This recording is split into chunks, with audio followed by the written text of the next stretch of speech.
Hey Fast Cav, Lucas here at the Magdoor station. So this one's been a while in the making, but got the monkey foot redesigned. So now instead of ending right here, it has a tapered lead in on the end. What that means is that you can now start it into the pole easily by hand. It slides right to there. So now I got a press jig installed back into the Magdoor station here.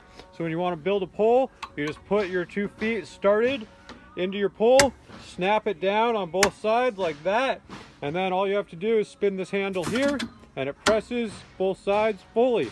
Nice and easy, super safe, and super fast compared to hammering them both in. To release, push the handle the other direction, pops right off, then you just give it a spin and it pops right off that side too, and there's your pole all done.